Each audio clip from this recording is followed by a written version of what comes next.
This is a tough one. Um, there's actually two really good ones, but we're gonna go. This other one could be an hour long, so we're gonna go with this one. How do you choose between two? It's guys, but people. How do you choose? I've walked this path so many times. This is a toughie. This is a toughie. I think it's one of It those is things too where it's like difficult. really difficult to choose between two right answers, right? Yeah.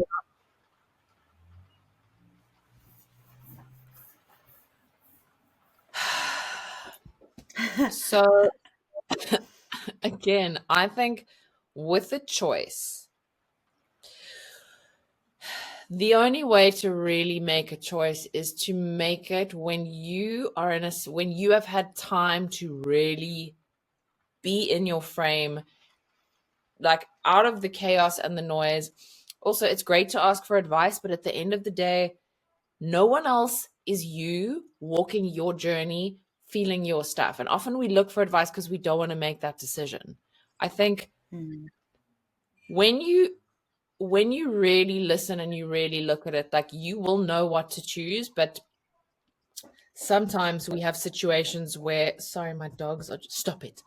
Sometimes we have situations where there's a fear of loss, Hmm.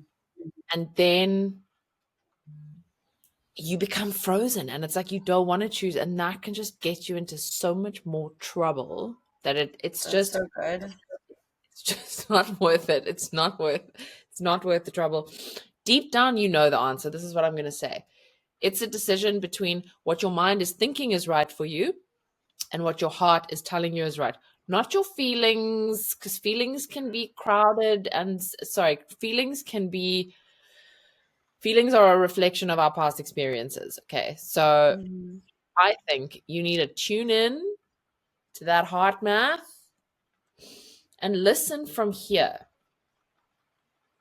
And then you just have to make a choice. That's it. Whatever choice you make is going to be the right choice for the moment. Know that. There's two different paths. Whatever choice you make is the choice that you need to make. And even if it was the wrong choice, there's going to be a lesson in that wrong choice that you need to learn. Yeah. You know what I think part of it too, that especially right, how do you choose the right person in, and we're looking at like in a dating world. Oh, my hair just won't stay out of my face. um, I think that we're telling ourselves, and a toxic trait that I realized is so that there's two extremes, right? And that life is all about balance. And Mm. this is a very hard balance. But um, you shouldn't force yourself to prematurely choose because you might not know enough about either person to choose Yeah. yet. You know, that's why we date. So if you're dating in a respectful way, being transparent with your intentions, with the fact that you are dating other people, and really truly getting to know people, that is a healthy way. And then no one gets hurt. So I think if it's done correctly, like you don't have to choose too early on, and you quite honestly shouldn't. Um, when I was with my ex, he was very extreme on this. Like the moment you start talking to someone, you should stop talking to everyone else. And I was like, okay, that's okay. Like I went with it at the time, and I was like, he's right. You know, like the moment you start talking to someone, you should just cut everyone else off and be loyal, super loyal. You know what I mean? But that is not healthy. That is not healthy. You don't know this person. Why are you going to cut off your potential husband and everyone else out there and focus on someone you don't know? You know, because like literally that's what I did. I cut off everyone. I cut off my whole world for this one man that was a toxic mess. And that's what some very toxic manipulative people will do. They will cut you off from the world so that nobody tells you this person's probably not good for you, right? They isolate you. So now that's an extreme case, but the lesson here is that the goal of dating is to get to know people, right? And if you're doing it in a respectful way, which ideally means you're not sleeping with any of them, then you're not really gonna like, you're gonna have a lot less room to hurt people. Yes, feelings get hurt if you're talking to one person and going on dates with one person, they find out you're also talking to another person. But if you're not sleeping with them and saying really extreme love bombing type of things, like I can't wait to marry you, and like these type of things shouldn't be said early But on. You know what I mean? If you're slowly getting to know someone, they're not going to be like, "What? You went on a date with another person?" Like that's not going to happen because you've been transparent with them the whole time. And then once you really get to know them and see them and are like, "You know what? I feel like this person is continuing to show up, proving all these things to me. I've seen, met maybe some of the members of their family, but it's not like I've gone on Christmas vacation with, you know what I mean? Like if you've seen a lot of green flags with this person, then you can decide after a certain healthy, slow amount of time to then start cutting everyone else off. And then you have a conversation together where you decide we're going to be exclusive now and we're going to start dating exclusively, right? And then maybe you get in a relationship. But the thing is about this like healthy dating is it's not attractive. It's not what the media is talking about. It's not how it happens in the movies. You know what I mean? It's not extreme. It's kind of boring. It's a little more boring. It's a little more boring. It's a little more balanced. It's a lot slower, a lot less exciting. And I struggle with it. I've always struggled with it, right? Because I meet someone and I'm like, I'm a movie junkie. I want love at first sight. I want to like the moment he lays eyes on me to basically just get on a knee and propose. Like that's what I want, you know? But realistically, like, how has that panned out for me so far? Throwing all my eggs into one basket because I wanted it to be this big dramatic story, love story that turns out so well, but I didn't get to know them. So I threw all my eggs into a toxic basket multiple times.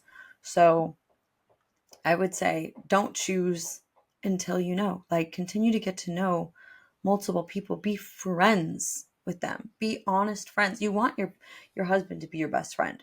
So if you're befriending multiple guys and getting to know them in a respectful manner, ideally not sleeping with them, then it's a lot easier to after a while be like, this one seems like he's been standing out of the crowd. He's been showing up for me. He seems very marriage material.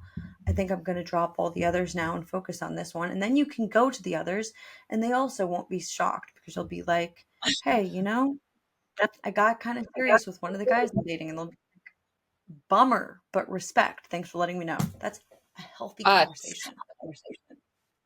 let's get out of the ideal world that you are in right now. The reality of life is that people make mistakes. People do shady things. People ask for help, not when they're in the ideal situation. They ask for help when they are like, when they are probably sleeping with two guys and don't know which to choose and are going behind other people's backs and. So let's, Yeah. then what do we do? When we're in this, when we've got ourselves into the trenches, of bad decisions. We've told a few lies. It's important because we've all been there, okay? We've all done shady shit. I have. Okay? It was a lifetime ago, but I have. I'm going to call myself out because I'm a new person now. So I've done Mm. horrible things. I've done that. I've been the person that's had to choose and that hasn't done it in a very nice way. And as a result of my indecision, I've hurt good people.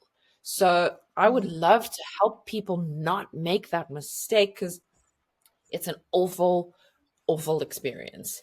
And you don't Well, that's feel what I'm good. saying. If you don't put yourself in that position in the first place, then you don't have to deal with that later on. But hindsight is always 2020. So what about the people who are probably asking these questions, probably in the position that I was in?